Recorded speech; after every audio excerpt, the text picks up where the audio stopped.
Sigurno ste se našli u situaciji da ste barem jednom poželjeli neki grm, cvijet, voćku ili nešto slično što vam se svidjelo posaditi i u vlastitom vrtu. Najčešće u tom slučaju možete otići do nekog vrtnog centra i tamo kupiti ono što želite. Međutim, možda nećete naći baš tu vrstu, a ako vam treba više biljaka, takvo rješenje može biti poprilično skupo. U tom slučaju, puno je jednostavnije razmnožiti grm reznicama.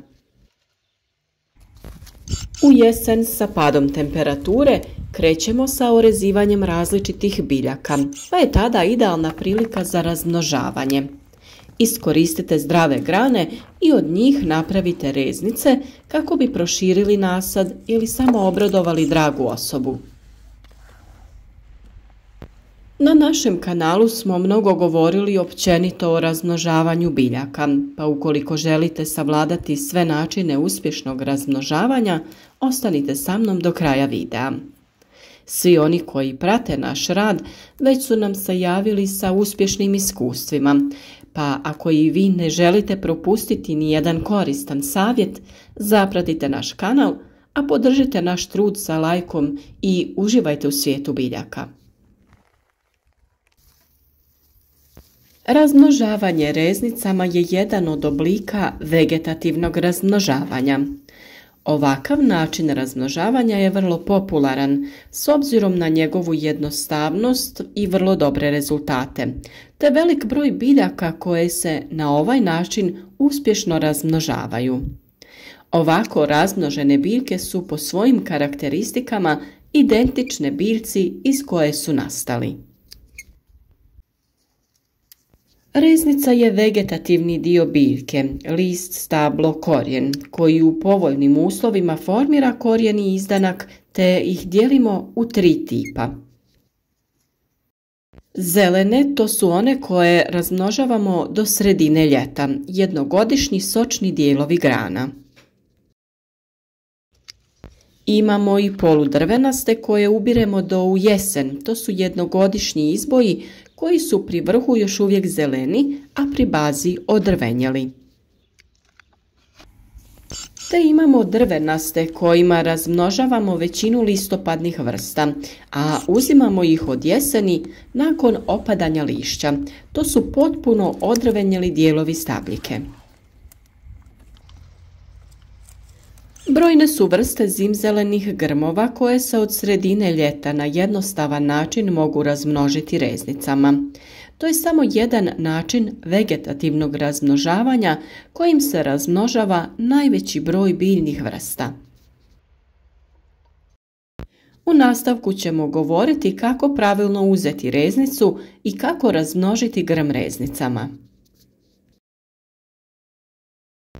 S odabranog grma u rano jutro odrežite nekoliko reznica dužine 10 do 15 cm. Rez neka bude ispod koljenca, to je ono zadebljano mjesto na izboju. Kod uzimanja reznica, rez mora biti ravan i čist, pa je vrlo važno da vaš alat bude dezinficiran i da bude jako oštar, kako bi šteta na reznici bila minimalna.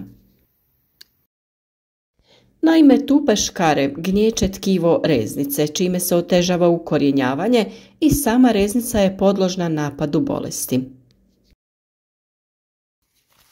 Reznice odmah po uzimanju treba posaditi, no ako ih treba transportirati, umotajte ih u vlažan papir i stavite u plastičnu vrećicu.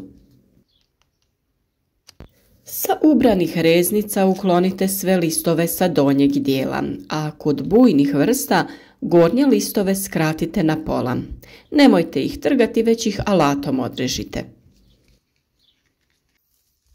Naime, najveća količina vode iz reznice isparava kroz listove, a samim smo odvajanjem od matične biljke naglo smanjili količinu vode i hranjivih tvari koje reznica može osigurati za preostale listove, pa smanjenjem lisne mase smanjujemo potrebu za vodom i hranom, dok se ne razvije korijen koji je dovoljno snažan da opskrbljuje biljku potrebnim tvarima. Kod crnogorice reznice ne režemo, već otkidamo zajedno sa komadićem starog drveta, takozvana reznica sa petom. Ako uzimamo reznice sa ruža, onda one moraju biti nešto duže i imati najmanje 3 do 4 okca. Reznice ruža najefikasnije je uzimati u augustu sa još nedozrelog jednogodišnjeg izboja, ali kod nas se vrlo efikasno pokazalo i razmnožavanje onih grančica koje odrežemo kada orezujemo grm ruže. Sljedeće što je potrebno jeste da neke posude, vazne, lončiće ispunite supstratom. Na tržištu se nalaze posebne mješavine upravo za ukorjenjavanje, a možete ih i sami pripremiti. Dovoljno je pomiješati jednake dijelove treseta i perlita, a ako ne možete nabaviti perlit, zamijenite ga sa pijeskom. Perlit je prirodni materijal koji se koristi kako bi osigurao da biljka ima dovoljno vlage. On naime upija vlagu iz supstrata i ravnomjerno je raspoređuje kada je ponestane. Kako bi pospješili ukorjenjavanje biljaka, donji dio reznice prvo umočite u vodu, a tada u praškasti hormon za ukorjenjavanje. Dobro je sa nekim pomagalom poput štapića napraviti rupicu u supstratu i u nju staviti reznicu kako ne bi spao taj hormon sa reznice. Tada je reznicu potrebno utisnuti do pola u zemlju. Lagano pritisnite supstrat oko reznice i dobro zalijte. Možete također koristiti i prskalicu, to je sprej bočicu, kako bi dobili finu vodenu maglicu, jer jači mlaz vode može pomaknuti reznice što ne bi bilo dobro. Budite oprezni. Ako nemate poseban plastenik za ukorjenjavanje, lončiće sa reznicama pokrijte prozirnom plastičnom vrećicom ili folijom koja će čuvati stalnu zračnu vlagu. Kasnije vrećicu ili foliju povremeno skinite kako bi prozračili reznice.